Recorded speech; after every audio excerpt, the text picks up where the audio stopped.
Annett Jr. was born in 1922 in New Carlisle, Quebec. With the onset of the Second World War, many New Carlisle residents enlisted for service overseas. An old knee injury kept Earl from enlisting in the military, but it did not keep him from wanting to serve his country. As the war progressed, he would joke with his friends and family that he would catch a German spy, a highly unlikely and seemingly preposterous notion. On one eventful day in November 1942, Earl did just that. His sister Marguerite was known for her strong character and unusual entrepreneurship for the times. She ran her own taxi enterprise, which made her a rarity, a woman with some independent means. Scene 1, at the Grand Hotel. Earl Sr. is at the reception desk, looking through the books, grumbling about the dismal numbers. Damn war, nobody travels anymore. Earl Jr. enters from the back, just looks at his father a moment, unseen. Earl Jr. finally steps forward. I want to run the hotel. No. Earl Sr. takes out a cigar and places it in his mouth, going back to his books. Just please give me a chance. I know I can do it.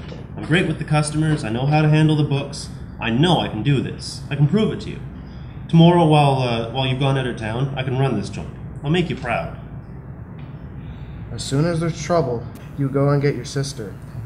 Fair enough. You'll see. You won't be sorry.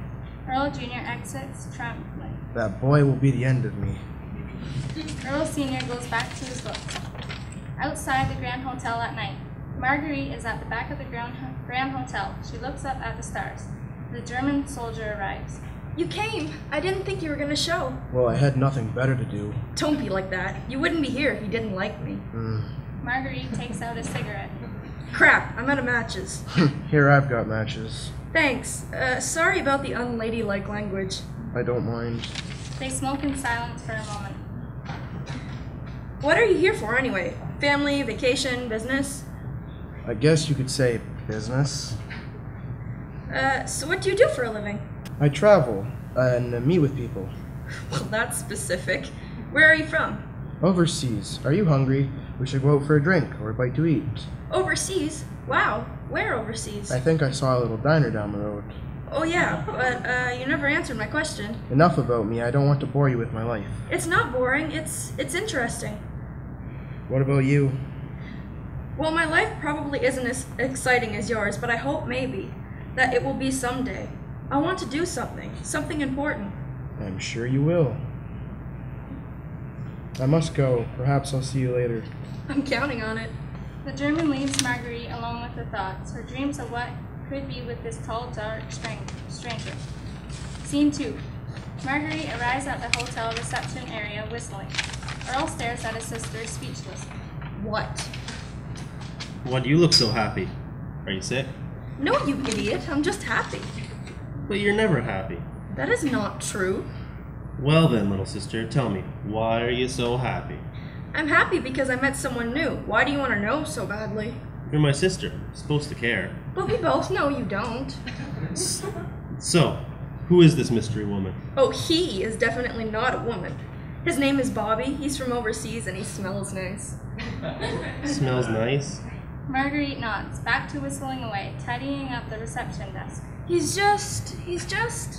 What? different. Different from all the other boys around here. More alive.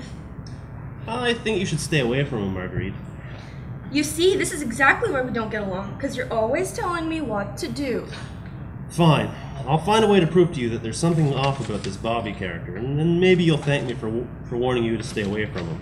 I can take care of myself, thank you very much. Marguerite storms out of the hotel.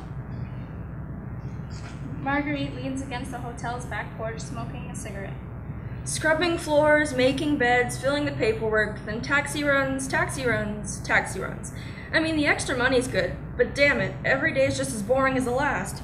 Taxi runs, I'm tired of these friggin' runs. It's always people I've seen before. Mr. Thomas and Mrs. Thomas, Mr. Alavit, his son. No one new, no one different. Marguerite puts out her cigarette, looking over her shoulder. But today on my run I picked up a man not too far from the shore. I've never seen this man before. Tall, dark features, the smoke underlying in his breath every time he spoke. His accent was thick and full, one I've never heard. This man I've only known him for minutes. I feel like he's been around my whole life. Perfect. He said he'd look for me later. I sure hope he does. Marguerite shakes herself out of her reverie and heads back inside the hotel. Earl is pacing, stopping and starting. What if I'm wrong? Everyone will think I'm a fool, especially Father. Earl stops walking a moment. Everyone thinks I'm a liar, but I want to do my part in the war, but I can't. It's damn neat. You'd think they'd understand. Instead, I get shunned. Earl takes a bold step downstage, sizing his courage, standing tall again. This is my chance. How will I approach this man? Do I attack him? Talk to him? I can't just chase him, he might have a weapon. But I have nothing to lose, really. People will finally stop thinking of me as a lying cheat, and more like a hero. No, I can't be wrong. There's too much evidence for me to be wrong. Isn't there? Damn it, my thoughts are all over the place. Well, I best just get to it. This is something I need to get to the bottom of. I'll never forgive myself if I don't. And I just know I'm right. I've got to be right. Earl exits, determined. Scene 6. Earl Jr. has found the German on the train and has sat beside him. What's troubling you? Get to it. Don't waste my time. All right. The matches, the cigarettes, the smell about you, your oddly tailored clothes, the lie about the bus, the outdated money, it just doesn't add up. Oh, and what's so strange about my clothes? Then there's your cigarettes and matches. What about them? Well, they're from Belgium, and there's been no imports into the country since the war began. It's odd. The German goes to change cards, but Earl stands in his way. The outdated money, the bills you gave me back at the hotel, have been out of print since 1919. You said you've been here since 1921. And then that watch, it's obviously not from this place. It's made of such fine craftsmanship. Nothing like that would be found around here. The German and Earl look at each other. The German lets his head fall forward and looks at the ground. Fine, you caught me.